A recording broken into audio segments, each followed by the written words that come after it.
The text for this sermon is from John chapter 17, verse 16. They are not of the world, even as I am not of the world.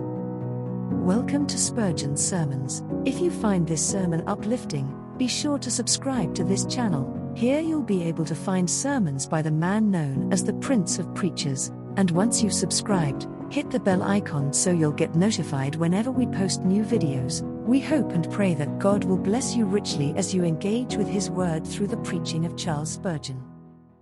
Christ's prayer was for a special people. He declared that He did not offer an universal intercession. "I pray for them," said He. "I pray not for the world, but for them which Thou hast given me, for they are Thine." In reading this beautiful prayer through, only one question arises to our minds: who are the people that are described as them, or as they? Who are these favored individuals, who share a Saviour's prayers, are recognized by a Saviour's love, have their names written on the stones of His precious breastplate, and have their characters and their circumstances mentioned by the lips of the high priest before the throne on high? The answer to that question is supplied by the words of our text. The people for whom Christ prays are an unearthly people. They are a people somewhat above the world, distinguished altogether from it. They are not of the world, even as I am not of the world. I shall treat my text, first of all, doctrinally, secondly, experimentally, and thirdly, practically. First, we shall take our text and look at it doctrinally. The doctrine of it is, that God's people are a people who are not of the world, even as Christ was not of the world. It is not so much that they are not of the world, as that they are not of the world, even as Christ was not of the world. This is an important distinction, for there are to be found certain people who are not of the world, and yet they are not Christians. Amongst these I would mention sentimentalists, people who are always crying and groaning in affected sentimental ways.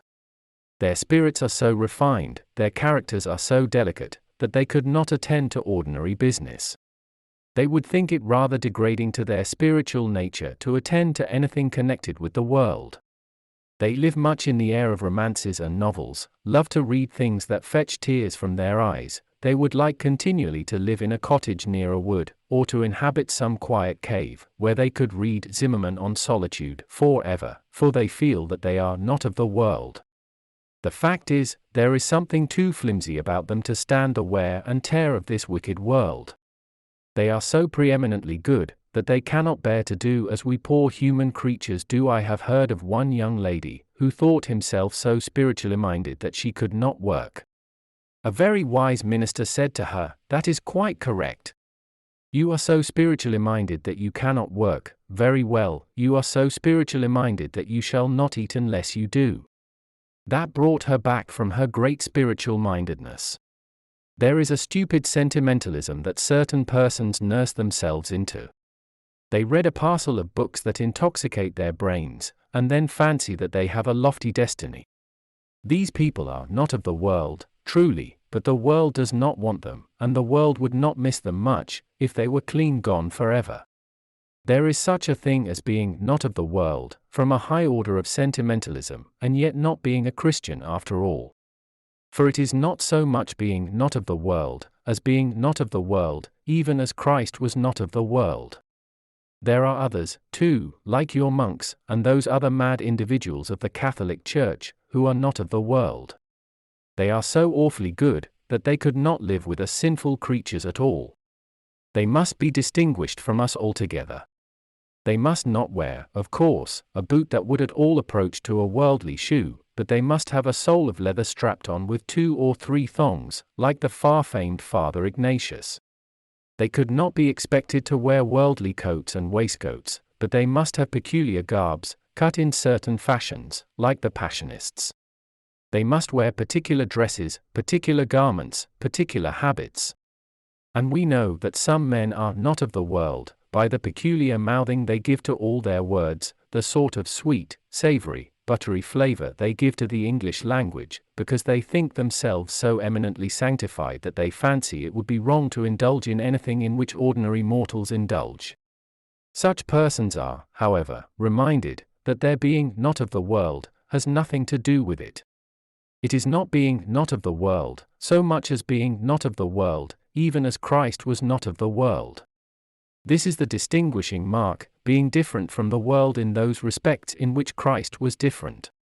Not making ourselves singular in unimportant points, as those poor creatures do, but being different from the world in those respects in which the Son of God and the Son of Man, Jesus Christ, our glorious exemplar, was distinguished from the rest of mankind. And I think this will burst out in great clearness and beauty to us, if we consider that Christ was not of the world in nature, that he was not of the world again, in office, and above all, that he was not of the world in his character. First, Christ was not of the world in nature. What was there about Christ that was worldly? In one point of view his nature was divine, and as divine, it was perfect, pure, unsullied, spotless. He could not descend to things of earthliness and sin. In another sense he was human, and his human nature, which was born of the Virgin Mary, was begotten of the Holy Ghost, and therefore was so pure that in it rested nothing that was worldly. He was not like ordinary men. We are all born with worldliness in our hearts. Solomon well says, "Foolishness is bound up in the heart of a child." It is not only there, but it is bound up in it, it is tied up in his heart, and is difficult to remove. And so with each of us, when we were children, earthliness and carnality were bound up in our nature. But Christ was not so. His nature was not a worldly one, it was essentially different from that of every one else, although he sat down and talked with them. Mark the difference.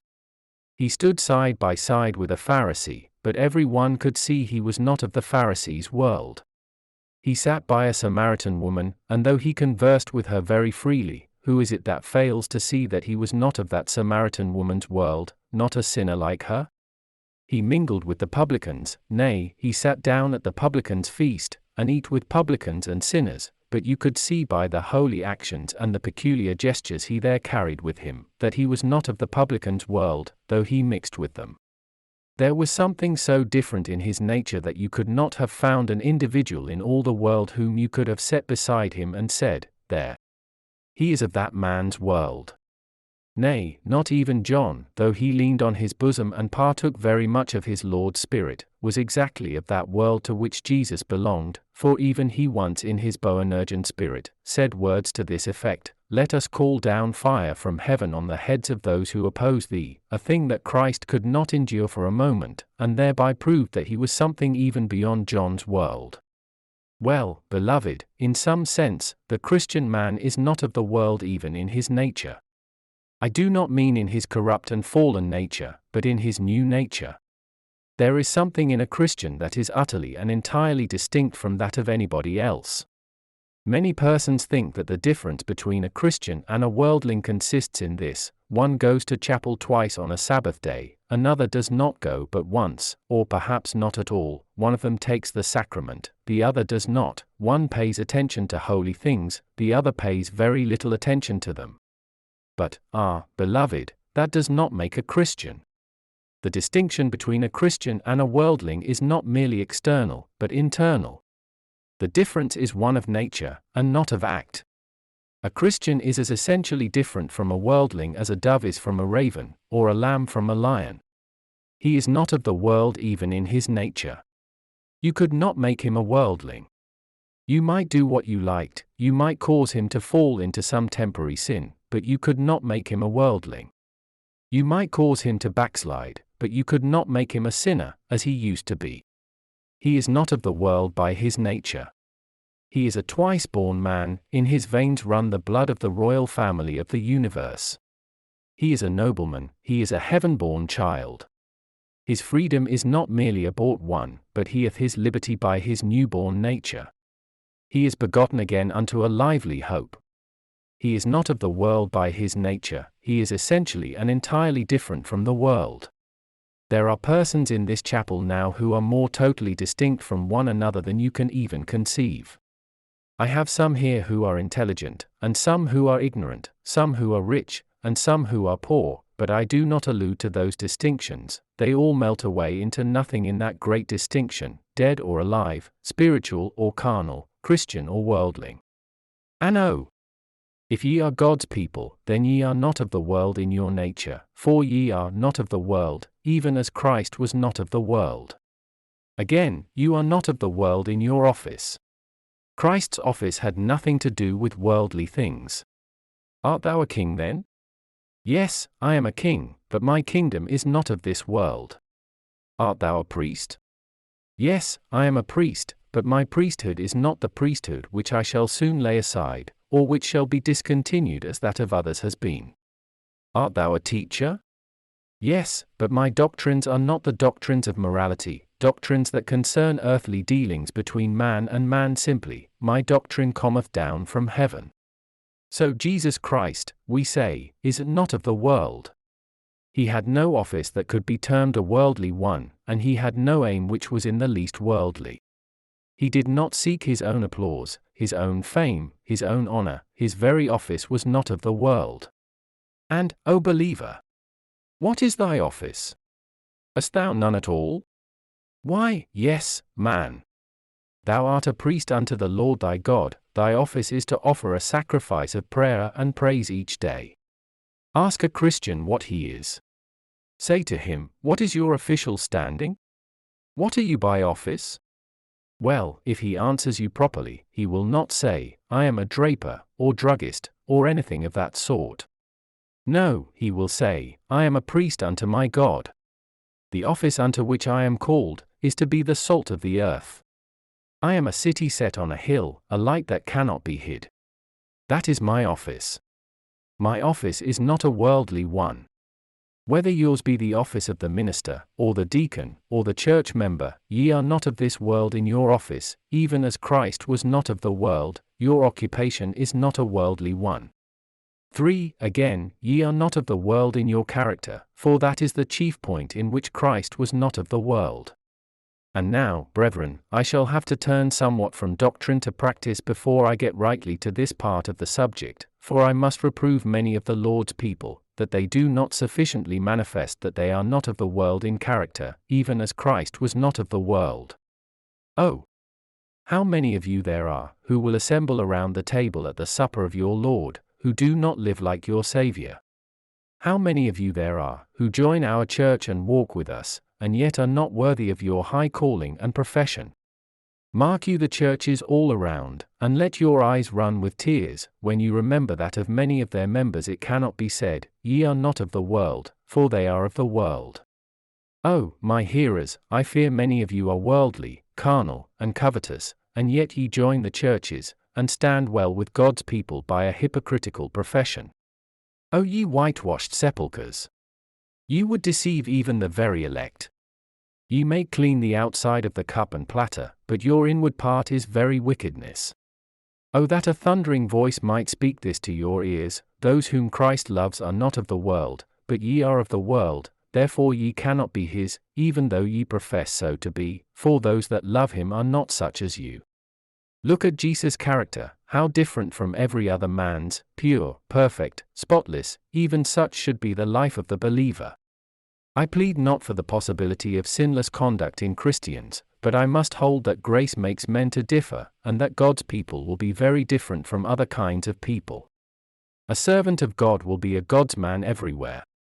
As a chemist, he could not indulge in any tricks that such men might play with their drugs. As a grocer, if indeed it be not a phantom that such things are done, he could not mix sloe leaves with tea or red lead in the pepper. If he practiced any other kind of business, he could not for a moment condescend to the little petty shifts, called methods of business. To him it is nothing what is called business, it is what is called God's law. He feels that he is not of the world, consequently, he goes against its fashions and its maxims. A singular story is told of a certain Quaker. One day he was bathing in the Thames, and a waterman called out to him, "Ha! There goes the Quaker." "How do you know I'm a Quaker?" "Because you swim against the stream. It is the way the Quakers always do." That is the way Christians always ought to do, to swim against the stream. The Lord's people should not go along with the rest in their worldliness. Their characters should be visibly different. You should be such men that your fellows can recognize you without any difficulty, and say, such a man is a Christian. Ah! Beloved, it would puzzle the angel Gabriel himself, to tell whether some of you are Christians or not, if he were sent down to the world to pick out the righteous from the wicked. None but God could do it, for in these days of worldly religion they are so much alike. It was an ill day for the world, when the sons of God and the daughters of men were mingled together, and it is an ill day now, when Christians and worldlings are so mixed, that you cannot tell the difference between them. God save us from a day of fire that may devour us in consequence. But oh beloved, the Christian will be always different from the world. This is a great doctrine, and it will be found as true in ages to come as in the centuries which are past. Looking back into history, we read this lesson: they are not of the world, even as I am not of the world. We see them driven to the catacombs of Rome, we see them hunted about like partridges, and wherever in history you find God's servants, you can recognize them by their distinct, unvarying character. They were not of the world, but were a people scarred and peeled, a people entirely distinct from the nations. And if in this age, there are no different people, if there are none to be found who differ from other people, there are no Christians, for Christians will be always different from the world. They are not of the world, even as Christ is not of the world. This is the doctrine. But now for treating this text experimentally. Do we, dearly beloved, feel this truth? Has it ever been laid to our souls, so that we can feel it is ours? They are not of the world, even as I am not of the world. Have we ever felt that we are not of the world? Perhaps there is a believer sitting in a pew tonight, who says, "Well, sir, I can't say that I feel as if I was not of the world, for I have just come from my shop, and worldliness is still hanging about me." Another says, "I have been in trouble and my mind is very much harassed. I can't feel that I am different from the world, I am afraid that I am of the world." But, beloved, we must not judge ourselves rashly, because just at this moment we discern not the spot of God's children. Let me tell you, there are always certain testing moments when you can tell of what kind of stuff a man is made.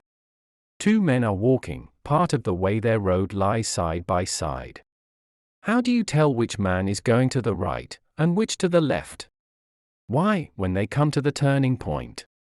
Now, tonight is not a turning point, for you are sitting with worldly people here, but at other times we may distinguish. Let me tell you one or two turning points, when every Christian will feel that he is not of the world. One is, when he gets into very deep trouble. I do believe and protest, that we never feel so unearthly as when we get plunged down into trouble. When some creature comfort hath been swept away, when some precious blessing hath withered in our sight, like the fair lily, snapped at the stalk, when some mercy has been withered, like Jonah's gourd in the night, then it is that the Christian feels, I am not of the world. His cloak is torn from him, and the cold wind whistles almost through him, and then he says, I am a stranger in the world, as all my fathers were. Lord, thou hast been my dwelling place in all generations. You have had at times deep sorrows. Thank God for them. They are testing moments. When the furnace is hot, it is then that the gold is tried best. Have you felt at such a time that you were not of the world? Or, have you rather sat down, and said, Oh, I do not deserve this trouble? Did you break under it? Did you bow down before it and let it crush you while you cursed your Maker? Or did your spirit, even under its load, still lift itself unto him, like a man all dislocated on the battlefield, whose limbs are cut away, but who still lifts himself up as best he can, and looks over the field to see if there be a friend approaching? Did you do so? Or did you lie down in desperation and despair? If you did that, methinks you are no Christian, but if there was a rising up, it was a testing moment, and it proved that you were not of the world, because you could master affliction, because you could tread it underfoot, and say, when all created streams are dry, his goodness is the same. With this I well am satisfied, and glory in his name. But another testing moment is prosperity.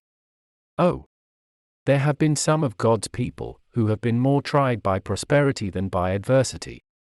Of the two trials, the trial of adversity is less severe to the spiritual man than that of prosperity.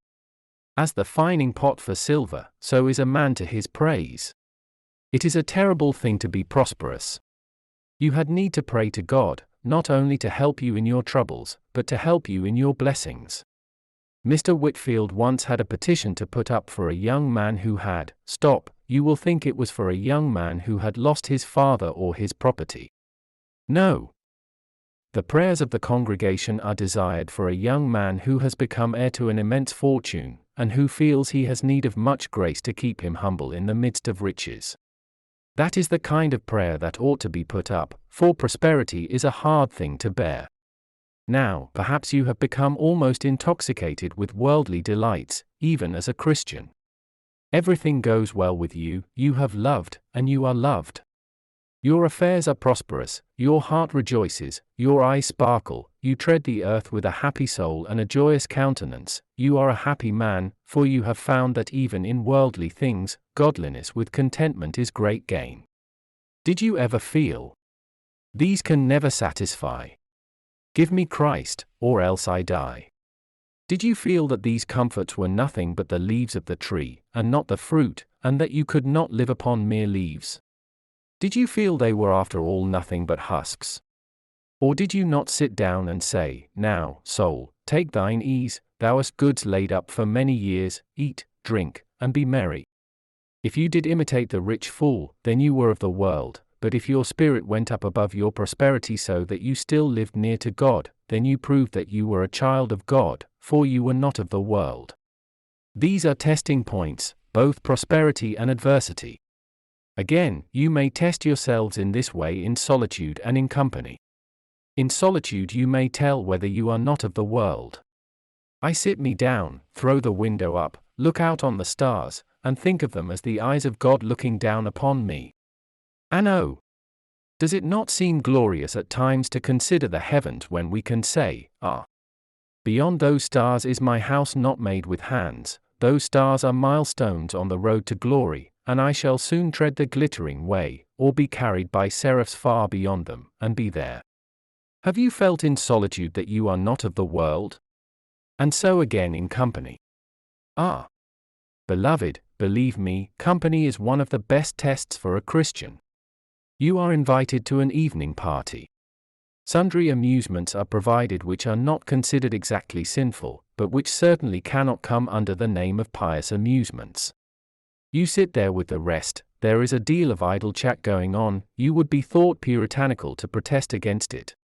Have you not come away, and notwithstanding all has been very pleasant, and friends have been very agreeable, have you not been inclined to say, that does not do for me, I would rather be in a prayer meeting, I would rather be in an old broken down cow lodge, with 6 old women, so long as I could be with the people of God, than in fine rooms with all the dainties and delicacies that could be provided without the company of Jesus. By God's grace I will seek to shun all these places as much as possible. That is a good test. You will prove in this way that you are not of the world. And you may do so in a great many other ways, which I have no time to mention. Have you felt this experimentally, so that you can say, I know that I am not of the world, I feel it, I experience it? Don't talk of doctrine. Give me doctrine ground into experience. Doctrine is good, but experience is better. Experimental doctrine is the true doctrine which comforts and which edifies. And now, lastly, we must briefly apply this in practice. They are not of the world, even as I am not of the world. And, first, allow me, man or woman, to apply this to thee. Thou who art of the world, whose maxims, whose habits, whose behavior, whose feelings, whose everything is worldly and carnal, list thee to this.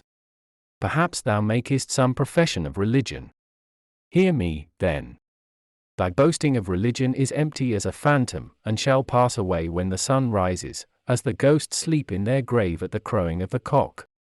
Thou hast some pleasure in that professioned religion of thine wherewith thou art arrayed, and which thou carriest about thee as a cloak, and usest as a stalking horse to thy business, and a net to catch thee honor in the world, and yet thou art worldly, like other men.